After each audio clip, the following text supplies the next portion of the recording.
Hi, welcome back to Guy the Bee, Music and Reviews. Another new week, another new video. This week we have a Kramer. This is a Striker. This one is in magenta with a humbucker, single. These have a 5-way switch in them, just a volume and tone. But this is a Floyd Rose, an actual Floyd Rose, which unlike the Jacksons where it's a copy, or I think even the Ibanez's might be a copy now. This particular one was made in China. It does have a maple neck with it's a super satin finish on it. Maple fretboard. This has not been set up, I can guarantee that, because the fret ends are sharp. This needs to be gone through and all that cleaned up. This is borrowed, it's not mine, but it does need a setup really bad. Obviously to get everything set right. The neck on it is not super thick, but it's not super thin either. It's probably like a 60s slim taper neck on a Gibson would be what I would relate it to. But it doesn't get super thick up here in the higher end either. It's kind of flat. Radius, I would say probably equivalent to what a fender would be. Again, this is a Striker model. It has a 5-way switch, volume tone, with the hockey stick type headstock on it. These usually are priced, you can see them on sale for around $300. They usually run a little over $400, I think, retail. This one doesn't have a scratch on it. Again, it was made in China. I don't like whammy bars, so the bar is missing. I don't really care. So we won't be doing any deep dives or anything like that, any type of limited demo that we plan on doing with this. I'm not very good at setting up Floyd Roses, so in order to do that, you gotta play around with them quite a bit. So it may be out of tune just a smidge, but I'm going to check that before we do anything with it, and hopefully we're close anyway. We're going to start off with a clean channel, and we're going to do a little distortion, and then probably a minute or so of demo, which won't be much, and then I'll see you on the other side.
what'd you think of the Kramer Striker?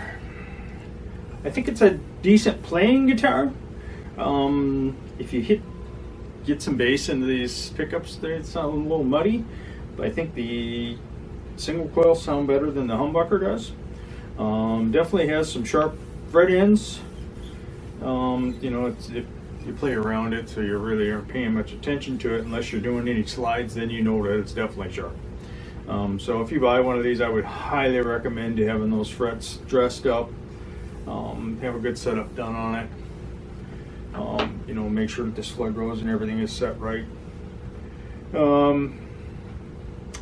Beyond that, I think it's a decent built instrument from, you know, coming from China. You never know what you're going to get on each one. This one doesn't have any cracks in the pocket or anything like that, which is good. I like the fact that it's an actual Floyd Rose. It isn't a copy of one. So you know, I don't know if you're getting a Chinese Floyd Rose or what you're getting, but you're definitely getting a Floyd Rose in these. It is marked Floyd Rose. I did enjoy playing this guitar. Too bad it's got to go back to the person that owns it. Wouldn't mind having one of these. You know, if you get a good price on it, it'd be a decent instrument to have.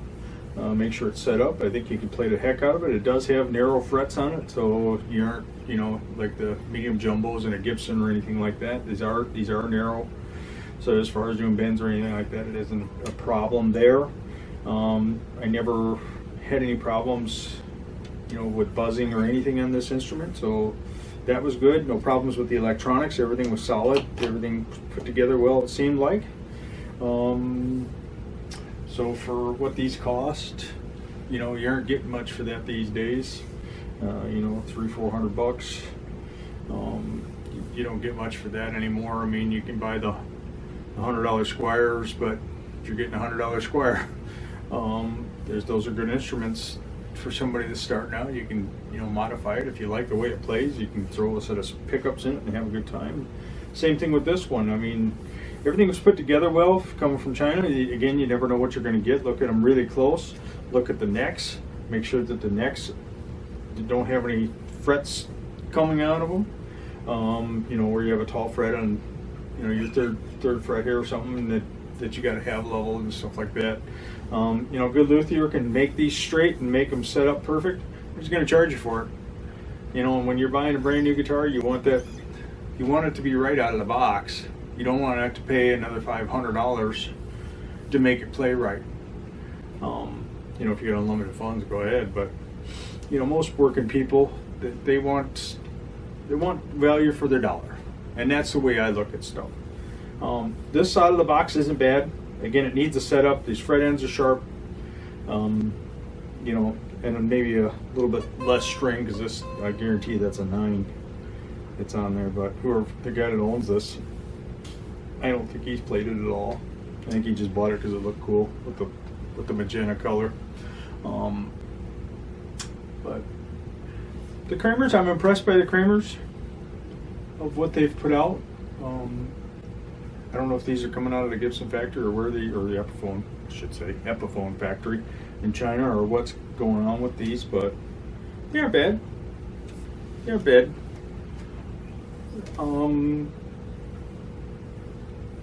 Ibanez in the same price, probably going to be about the same quality. You know, a Jackson, I think you're getting a little bit better quality in a Jackson at $500 bucks. But these aren't bad. These aren't bad. You can find these on sale all the time.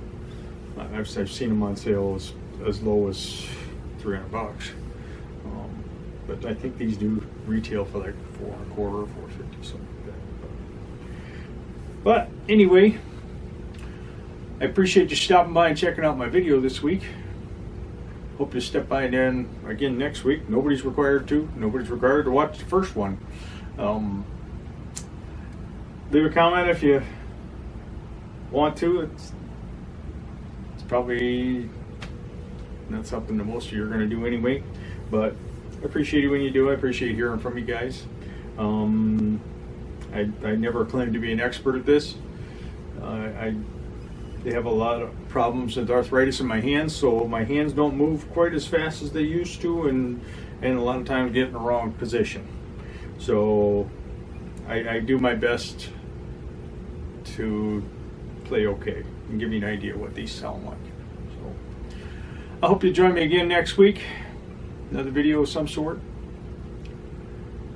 I'm Kyler B. Take care.